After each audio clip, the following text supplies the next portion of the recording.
Cerita dimulai dari seorang ibu tunggal bernama Ana yang tinggal bersama putra sebatawayangnya yang bernama Jain di sebuah apartemen. Pagi itu, Ana terbangun akibat tingkah Jain di tempat tidurnya. Jain berlatih berenang dengan menutup dirinya dengan selimut. Jain mencoba membangunkan sang ibu yang masih mengantuk untuk mengajak ibunya berenang di luar karena Jain merasa melihat kolam di luar rumahnya. Ana akhirnya bangun dari tidurnya dan menuruti keinginan Jain berlatih berenang dan berlatih menahan nafas di tempat tidur.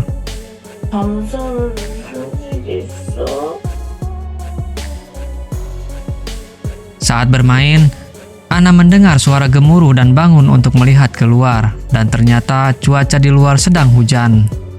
Saat Ana sibuk menyiapkan sarapan, Jain meminta izin kepada ibunya untuk menggambar di tablet milik ibunya. Saat bersamaan, ibu Ana menelpon dan menanyakan kabar Ana dan Jain baik-baik saja, karena di luar hujan sangat lebat sekali. Setelah selesai telepon, Ana mendengar hal yang aneh dan menanyakan pada Jain apakah Jain membiarkan keran kamar mandi menyala. Jain menjawab bahwa ia tidak ke kamar mandi. Jain pun asyik menggambar di tablet Ana. Dengan antusias, Jain menunjukkan hasil karyanya. Saat Ana merespon gambar hasil buatan Jain, suasana berubah menjadi agak mengherankan bagi Ana ketika air mulai membasahi kakinya, masuk dan menggenangi lantai apartemen mereka. Ketika Ana melihat ke arah jendela, ia terkejut mendapati ketinggian air sudah mencapai jendela lantai 3 tempat mereka tinggal. Ana mendekat jendela dan melihat pemandangan yang begitu menakutkan dari arah luar. Air mulai menutupi semua wilayah tersebut.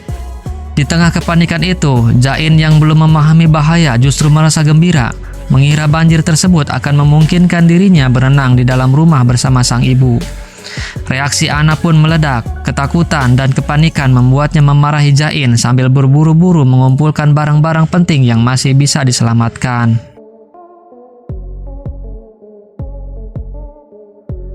Tak lama kemudian, sebuah panggilan masuk dari pria bernama Son Hee-jo. Ia memperkenalkan diri sebagai anggota tim keamanan 1 sumber daya manusia yang ditugaskan untuk mengevakuasi Ana dan Jain. Namun saat Son sedang memberikan arahan penyelamatan, listrik mendadak padam dan sambungan telepon terputus begitu saja. Dengan air yang semakin meninggi, Ana bergegas mencari obat-obatan milik Jain yang sangat dibutuhkan. Setelah berhasil menemukannya, ia segera mencari Jain. Jain yang sebelumnya dimarahi oleh Ana, ia marah dan bersembunyi di dalam lemari baju. Ketika Ana menemukan Jain, ia segera membujuk dan menggendong anaknya itu dan berusaha keluar dari apartemen yang perlahan tenggelam.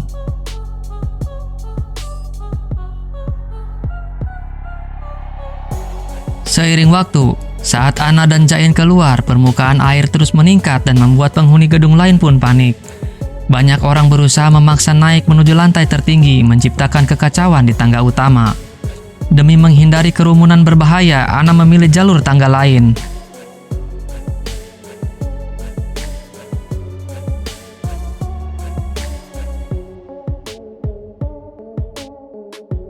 Selama menaiki anak tangga, ia terus mengajak Jain berbicara ringan agar anaknya tetap tenang dan tidak larut dalam rasa takut.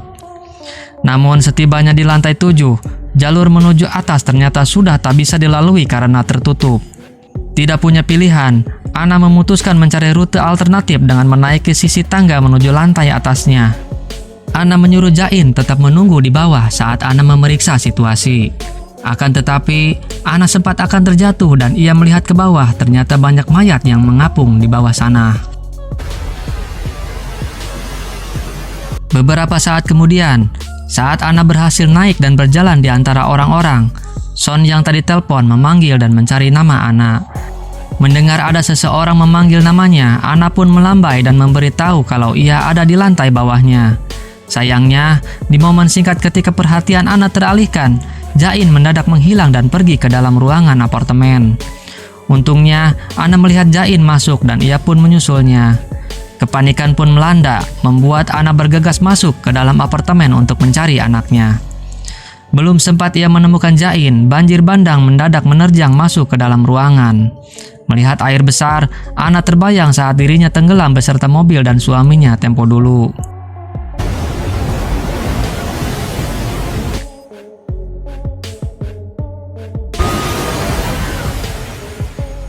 Dalam kondisi terendam, tas yang berisi obat penting milik Jain terlepas dari genggaman Ana dan hanyut terbawa derasnya air.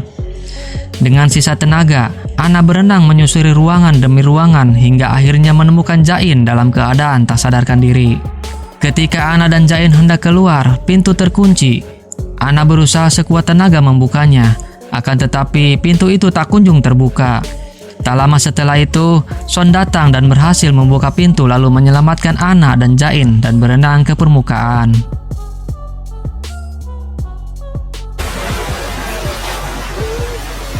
Dan syukurnya, Jain masih menunjukkan tanda-tanda kehidupan. Son memberi pertolongan kepada Jain dengan menekan bagian dadanya. Tak lama Jain pun sadar kembali. Son segera melaporkan kepada pihak pusat bahwa target evakuasi telah ditemukan dan diselamatkan dengan cara merekamnya sebagai bukti. Terungkap bahwa Ana merupakan seorang ilmuwan di bidang kecerdasan buatan yang terlibat langsung dalam pengembangan sistem bernama Emotion Engine. Karena perannya yang sangat krusial, Son mendapat tugas khusus untuk memastikan keselamatan Ana beserta Jain di tengah bencana banjir besar yang melanda. Setelah itu, Son mengajak Ana dan Jain pergi untuk kemudian mengantar Ana menuju atap gedung apartemen. Saat berjalan, Jain masih ingat kejadian antara ia, Ana dan suaminya saat mobil yang mereka naiki jatuh ke air dan tenggelam. Tapi Ana tidak mau mengingat hal itu kepada anaknya. Dalam perjalanan, Son menjelaskan bahwa helikopter milik perusahaan sedang dalam perjalanan untuk menjemput mereka di rooftop gedung. Dalam kondisi lemah, Ana menyadari bahwa air yang menenggelamkannya terasa asin, menandakan bahwa genangan tersebut bukan sekedar air hujan. Son lalu mengungkap fakta mengejutkan bahwa 3 jam yang lalu sebuah asteroid menghantam kawasan Antartika, memicu pencairan es besar-besaran yang bercampur dengan air laut dan mengalir ke berbagai penjuru dunia. Dampaknya bukan hanya dirasakan di Korea, melainkan secara global. Diperkirakan ketinggian air akan mencapai setara lantai 30 gedung apartemen, yang berarti peradaban manusia berada di ambang kehancuran dan kepunahan. Inilah alasan utama mengapa Ana menjadi prioritas penyelamatan. Ia dipersiapkan untuk memegang peran penting dalam menciptakan generasi manusia baru demi menghindari kepunahan. Tercatat hanya ada 2 ilmuwan di dunia yang menguasai penuh pengembangan Emotion Engine, yaitu Ana dan pimpinan tim riset, Lim Hyun Mo. Tragisnya, Hyun Mo bersama anaknya telah terseret arus dan dinyatakan tewas dalam bencana tersebut, menjadikan Ana satu-satunya harapan yang tersisa. Saat Ana dan Son serius mengobrol tentang mesin emosi, tiba-tiba Jain mengeluh ingin buang air besar. Mereka pun terpaksa berhenti untuk memastikan Jain tidak pup dulu.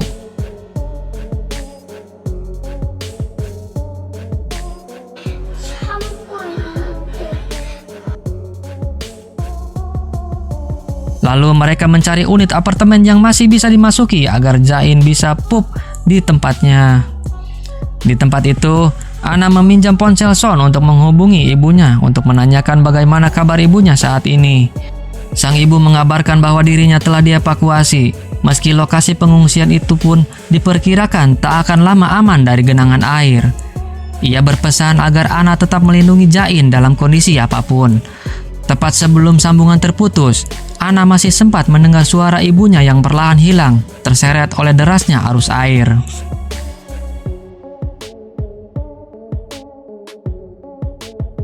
Saat mereka mau melanjutkan perjalanan, ruangan di dalam apartemen berguncang dan ternyata itu adalah getaran dari gas yang mulai bocor di apartemen itu. Melihat hal tersebut, Ana dan Son keluar ruangan dan tak berselang lama, serangkaian ledakan keras mengguncang gedung apartemen dari berbagai arah. Situasi menjadi kacau, membuat mereka terperangkap tanpa jalan keluar. Demi bertahan hidup, mereka nekat memanjat ke lantai yang lebih tinggi melalui balkon. Son naik terlebih dahulu, namun ketika Son berusaha menarik Jain terlebih dahulu, Jain justru meronta dan membuat keadaan semakin berbahaya hingga Anna kehilangan keseimbangan dan terjatuh. Untungnya, Anna masih berhasil selamat dari kejadian tersebut. Ia kemudian meminta Jain untuk mengikuti Son terlebih dahulu, sementara dirinya berjanji akan menyusul sesegera mungkin. Saat kembali memasuki area apartemen, telinga Anna menangkap suara isak tangis dari dalam lift. Di dalamnya, ternyata ada seorang anak perempuan bernama Lee Jisoo yang terjebak. Anna pun naik ke lantai atas dengan harapan menemukan alat yang dapat digunakan untuk membuka pintu lift. Di tengah pencariannya, ia memergoki dua pria muda yang sibuk menjarah barang berharga milik para penghuni. Karena waktu semakin sempit, Anna memutuskan turun kembali demi menolong Jisoo. Sayangnya, sebelum sempat berbuat banyak, gelombang air kembali menerjang lantai tempat Anna berada. Hantaman itu seketika membangkitkan ingatan pahit tentang tragedi masa lalu yang pernah menimpa keluarganya. Dalam kecelakaan tersebut, kaki suaminya terjepit di bodi mobil hingga tak bisa diselamatkan. Dengan sisa tenaga, sang suami menyerahkan Jain dan memberi isyarat agar Anna membawa anak mereka pergi, meninggalkannya demi keselamatan Jain. Setelah berhasil bertahan dan kembali ke permukaan, Anna akhirnya menemui lagi Son di lantai atas. Di tangga, Son mengabarkan bahwa kondisi Jain kembali memburuk karena penyakitnya kambuh. Masalahnya, obat yang biasa ia konsumsi sudah tidak ada, hilang terbawa arus. Anna pun menggendong Jain dengan niat mencari obat atau sesuatu apapun yang bisa menolongnya. Son menentang keputusan Anna dan menyarankan agar mereka segera naik ke rooftop dan naik ke helikopter karena waktu mereka sangat terbatas. Namun Anna marah kepada Son sebab kondisi Jain sudah kritis dan tak mungkin menunggu lebih lama. Tanpa ragu, Anna masuk ke apartemen milik sepasang lansia dan mengambil jus jeruk lalu mencampurkannya dengan gula. Di luar dugaan, campuran sederhana itu mampu memulihkan tenaga Jain dan membuatnya kembali sadar. Di tengah situasi itu, ingatan Anna tertuju pada percakapannya dengan Hyunmo, pemimpin tim riset, yang terjadi setelah kepergian suaminya. Saat itu, Anna berniat menyerahkan Jain ke pusat penelitian karena kehilangan semangat untuk terus merawatnya setelah dilanda duka mendalam karena kehilangan suami. Dari perbincangan tersebut, terungkap fakta mengejutkan. Jain bukanlah anak yang ia lahirkan, melainkan entitas kecerdasan buatan, sebuah proyek emotion engine yang dikembangkan bersama oleh Anna dan Hyunmo. Mereka diketahui berhasil menciptakan dua emotion engine, yakni Jain yang berada di bawah asuhan Anna, serta seorang anak perempuan lain bernama Eugene yang diasuh oleh Hyunmo sendiri. Hyunmo kemudian menjelaskan bahwa dalam hitungan bulan, kedua anak itu akan dipindahkan ke center demi kepentingan riset lanjutan. Setelah kenangan itu berlalu, Jain pun sadar dan memanggil Anna. Ternyata, Jain bilang kalau ia mengompol dan meminta maaf kepada Anna. Jain mengatakan kalau ia tenggelam hari ini dan bersyukur bisa seharian bersama ibunya. Saat Anna akan membuka keran air, ia mendapati sinar matahari yang menembus jendela. Lalu ia membuka jendela dan menatap langit yang cerah dan ia berpikir itu adalah akhir dari banjir ini. Son datang dan berkata itu hanya jeda sementara karena matahari akan segera tenggelam.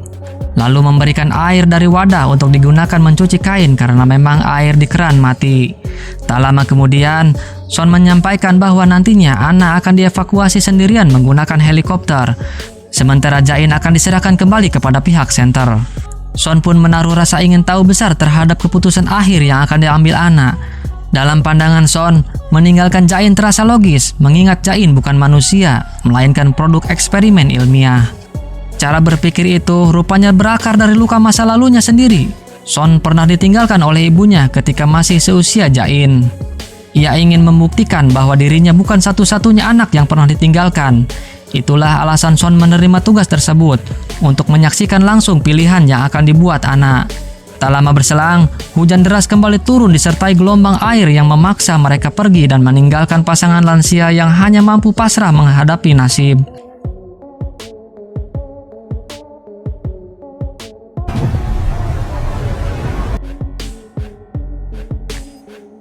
Ketika tiba di lantai atas, Ana melihat seorang perempuan yang hendak melahirkan, sementara sang suami memohon pertolongan darinya. Namun dalam kondisi itu, Ana tak mampu berbuat apa-apa dan akhirnya memilih untuk melanjutkan langkahnya pergi. Singkat cerita, setelah melalui perjuangan berat menaiki tangga tanpa henti, Ana akhirnya menginjakkan kaki di lantai 29. Tubuhnya nyaris ambruk, sementara perasaannya semakin tak terkendali karena ia sadar perpisahan dengan Jain tinggal menunggu waktu. Tak lama berselang, helikopter milik Darwin Center mendarat di atap gedung untuk mengevakuasinya. Di momen itu, Son menyampaikan kembali protokol terakhir yang harus dipatuhi Ana sebelum proses penyelamatan dimulai. Pertama, Darwin Center dijelaskan sebagai organisasi riset rahasia yang berada di bawah naungan Perserikatan Bangsa-Bangsa, dengan misi utama menyelamatkan umat manusia dari kepunahan pasca bencana. Kedua, Ana resmi ditetapkan sebagai satu dari 49 ilmuwan yang tergabung dalam operasi khusus. Ketiga, ia diwajibkan menaati dan mendukung penuh seluruh ketetapan yang telah disampaikan. Usai instruksi dibacakan, pihak center segera membawa Jain yang diklasifikasikan sebagai data eksperimen bernama Newman 77. Jain kemudian ditangkap dan diberi suntikan lalu rambutnya dicukur agar proses ekstraksi data dari otaknya dapat dilakukan dengan lebih mudah. Perlakuan itu membuat Ana murka dan berusaha melawan, tetapi semuanya sudah terlambat untuk dihentikan. Lalu Ana menghampiri Son dan berkata kalau Jain katanya bisa ikut dengan Ana, tetapi Son bohong. Ana ingin agar mereka melepaskan Jain, akan tetapi Son mengungkapkan sebuah rahasia yang selama ini ia sembunyikan. Kalau Hyun Mo tak tenggelam, akan tetapi ia kabur dengan anaknya. Katanya ia memilih mati ketimbang menelantarkan putrinya. Sedangkan Ana, ia malah ingin melepaskan anaknya kepada center. Setelah menjelaskan itu semua, Son pergi menuju helikopter. Tak lama kemudian, Son ditembak mati oleh petugas karena perannya dianggap telah selesai. Pihak center pun menegaskan bahwa tak seorang pun akan selamat selain Ana, yang akan diberangkatkan sendirian. Sebelum naik ke helikopter, Ana sempat memeluk Jain erat-erat dan membisikkan kata terakhir kepadanya, lalu melangkah pergi dengan hati hancur.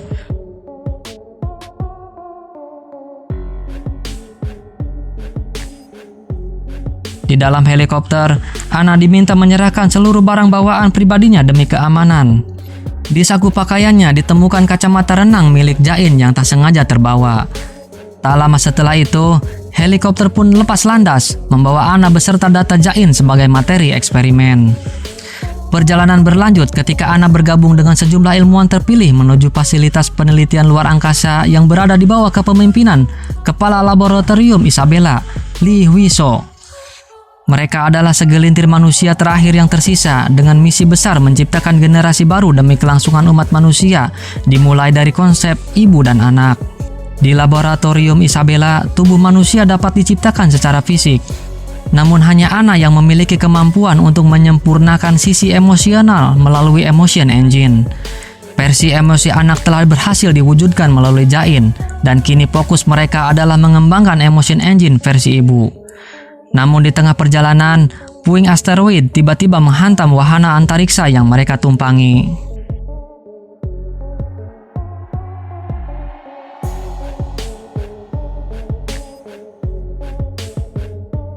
Tanpa peringatan, cerita kembali diputar ke titik awal seperti adegan pembuka film. Seluruh peristiwa seolah diulang dari awal. Namun kali ini, ada satu detail yang berbeda. Serangkaian angka tercetak jelas di pakaian yang dikenakan Ana, bertuliskan 491. Ingatannya perlahan terbuka, bayangan kejadian sebelumnya muncul samar hingga akhirnya Ana menyadari apa yang harus ia lakukan. Tidak seperti putaran sebelumnya, kini ia mengambil keputusan tegas. Jain harus diselamatkan, dan dirinya tidak akan lagi tunduk pada Darwin Center. Kejadian di awal pun terjadi kembali. Ana tidak bisa melewati tangga karena penuh dengan orang-orang yang juga ingin naik ke atas. Saat mencari jalan lain, Ana melihat kembali Son yang mencarinya. Akan tetapi kali ini ia bersembunyi. Di saat itulah terjangan air kembali datang. Untungnya mereka berhasil selamat. Ana berusaha renang ke atas dan menyuruh Jain naik ke balkon terlebih dahulu. Saat Ana naik, Jain kembali hilang, entah pergi kemana, lalu Ana mencarinya. Tak lama kemudian, Ana melihat seorang anak yang sangat menyerupai Jain sedang berenang. Tanpa berpikir panjang, ia langsung melompat ke air untuk menyelamatkannya. Tapi Ana kehilangan jejak Jain. Seketika ingatan lama kembali menghantam pikirannya saat melihat helikopter dan teringat kalau di sakunya ada kacamata renang milik Jain. Dan adegan pun beralih menampilkan Ana yang berhasil ditolong oleh Son. Saat ditolong, perubahan kembali terlihat. Angka di baju Ana yang sebelumnya bertuliskan 491 kini telah berganti menjadi 787. Karena sudah mengetahui pola kejadian ke depan, Ana memilih menjauh dari Son dan fokus mencari Jain. Son menghentikan langkah Ana kalau ia salah arah. Ana bersikeras ingin mencari Jain, tapi Son memperlihatkan foto Jain yang sedang masuk ke dalam satu apartemen. Ana tetap mencari Jain ke lantai atas, Son mengikutinya. Ketika Son mencoba menghentikannya, Ana bergerak cepat merebut senjatanya dan memaksa Son untuk memberitahu keberadaan Jain. Tak lama setelah itu, ledakan kembali terjadi seperti pada putaran sebelumnya, dan Ana terkena ledakan tersebut yang membuat dirinya terjatuh.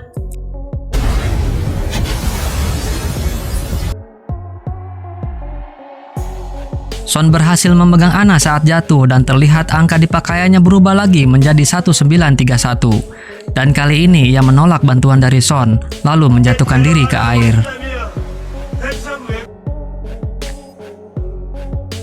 Setiap kali Ana menghadapi kematian, alur cerita selalu terpotong dan dimulai ulang, sementara angka di bajunya terus bertambah, menandai beberapa kali siklus itu telah berulang. Seperti sebelumnya, Ana kembali menemukan Jisoo yang terkurung di dalam lift, tetapi ia tewas kehabisan napas saat mencoba membuka pintu lift.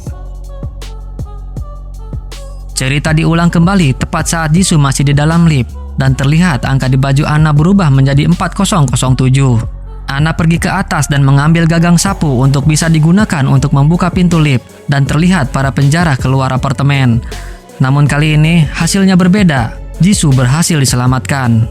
Ana mencongkel pintu lift lalu sekuat tenaga membuka pintu itu. Jisoo pun berhasil diselamatkan. Dengan penuh tekad, Ana mulai mengubah setiap keputusan yang dulu ia buat, berharap lingkaran kejadian ini dapat berakhir dengan nasib yang berbeda.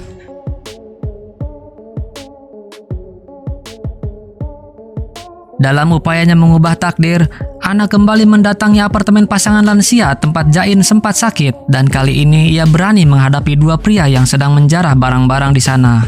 Saat nyawanya hampir melayang di tangan kedua pelaku itu, Son datang tepat waktu dan melempar mereka keluar.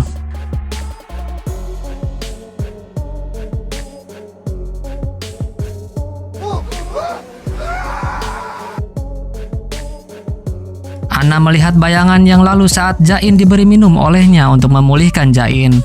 Lalu Ana mendatangi Jisoo dan berpamitan bahwa Ana akan kembali melanjutkan pencariannya demi menyelamatkan Jain untuk selamanya.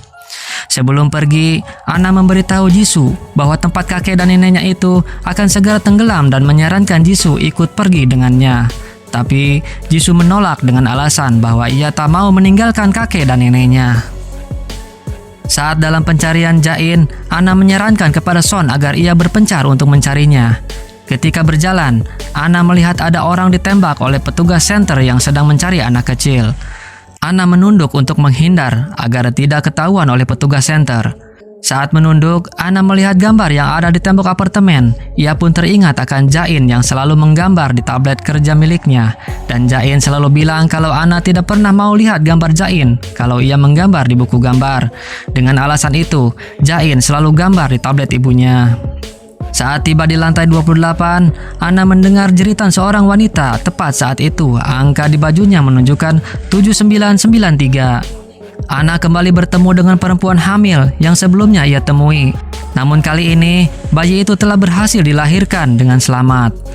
Rangkaian perubahan kecil tersebut membuat Ana semakin yakin bahwa takdir di ujung perjalanannya pun bisa ia rubah. Saat melanjutkan perjalanan, Ana teringat ucapan Jain yang terus memintanya untuk melihat gambar di dalam ponselnya. Karena Jain setiap selesai menggambar, ia pasti kirim gambarnya ke ponsel Ana. Dorongan itu membuat Ana membuka ponselnya dan menemukan foto Jain yang menggambar momen terakhir kebersamaan mereka di atap gedung dengan wajah Ana dan background helikopter di belakang Ana. Yang mengejutkan, bukan hanya satu gambar yang tersimpan, melainkan ribuan foto identik yang memperlihatkan adegan yang sama. Fakta itu menyadarkan Anna bahwa ia telah melalui siklus peristiwa tersebut ribuan kali bersama Jain.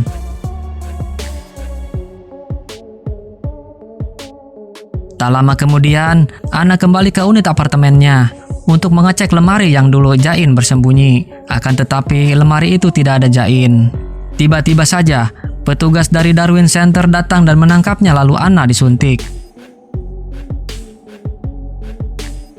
Dalam situasi setengah sadar, Anna berusaha membangunkan ingatan Son, meyakinkannya bahwa mereka telah berkali-kali bertemu dan mengalami kejadian yang sama. Ia bahkan mengatakan bahwa dirinya mengetahui Son akan tewas di rooftop dan tak akan naik helikopter. Dan terlihat kalau baju Anna menunjukkan angka 13.417. Awalnya ragu, Son akhirnya percaya setelah terus diyakinkan oleh Anna.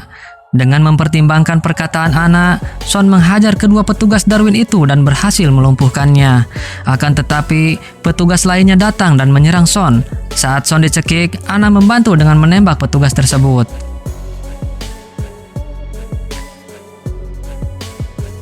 Setelah itu, Son menyuntik kembali Anna agar kembali sadar. Lalu di sebuah ruangan, Anna menjelaskan kalau Son dan Anna sudah beribu-ribu kali bertemu sejak pertama kali berpisah dengan Jain di rooftop. Jain selalu menghilang sejak itu ribuan kali. Anna berpikir Jain tahu segalanya dari awal. Son mengatakan itu sebabnya Jain menghilang. Ia tak ingin ditinggal ibunya lagi. Setelah beberapa lama, Anna baru menyadari kalau apartemen ini adalah jebakan. Akan tetapi, walaupun Anna tahu itu, ia tetap datang dan terus menjalaninya hingga bertemu dengan Jain pada akhirnya. Dan Anna membutuhkan bantuan Son untuk menemukan Jain. Anna menjelaskan pada saat Jain marah, ia pasti akan bersembunyi di dalam lemari. Dan kebetulan, satu-satunya unit yang pintunya masih terbuka ada di lantai 30. Anna memprediksi Jain ada di sana. Akan tetapi, masalahnya saat ini adalah tim keamanan Darwin Center. Mereka berdua harus menghadapi petugas itu berdua. Saat mereka berdua bertempur, tim keamanan mencoba menghalanginya untuk mencari Jain. Dan percobaan yang dilakukan Anna beribu-ribu kali pun gagal. Tibalah saatnya mereka berdua menghadapi petugas keamanan. Baju Anna menunjukkan angka 21.499. Karena jumlah mereka banyak, Son menyarankan agar Anna mengikutinya. Son mengajak Anna untuk naik lewat jendela dan berhasil sampai di lantai 30. Akan tetapi, petugas mengetahui keberadaannya. Satu persatu petugas keamanan berhasil dihabisi. Sementara Son menahan para petugas, Anna disuruh pergi mencari Jain. Ia pun mencari di semua ruangan di lantai 30 dan berhasil menemukan lemari. Akan tetapi, petugas datang dan menangkapnya. Tak lama air pun datang dan menenggelamkan mereka.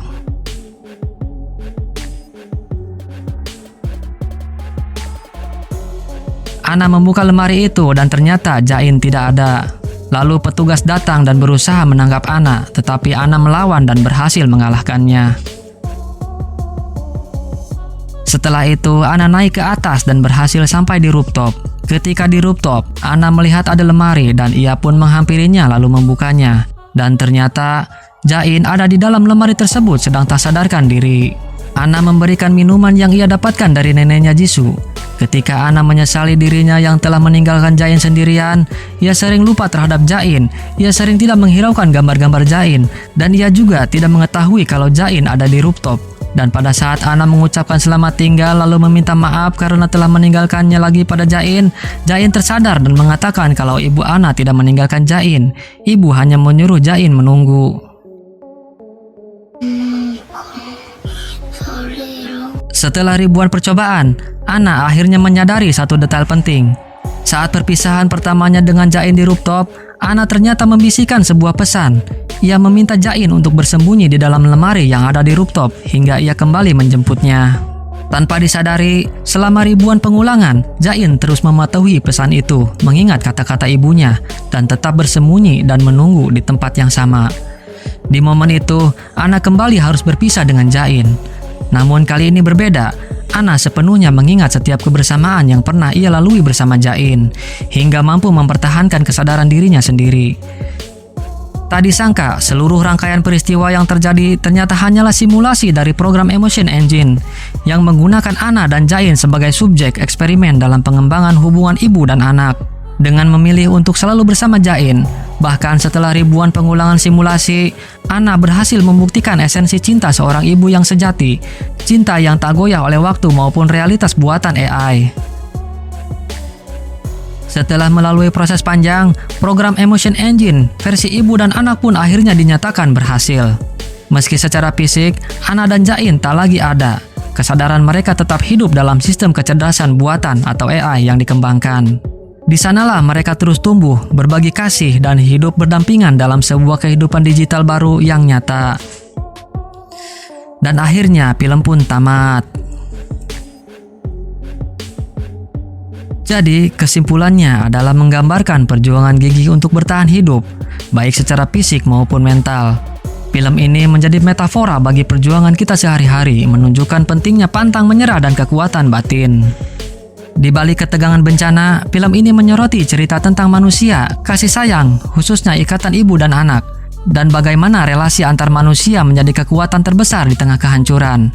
Secara keseluruhan, The Great Flood mengajak kita untuk merenung tentang hubungan antara teknologi, alam, dan esensi kemanusiaan di masa depan.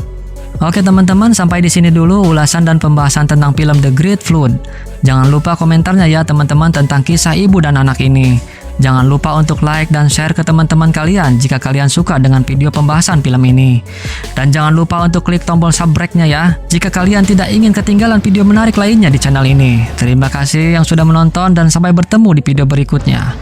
Bye.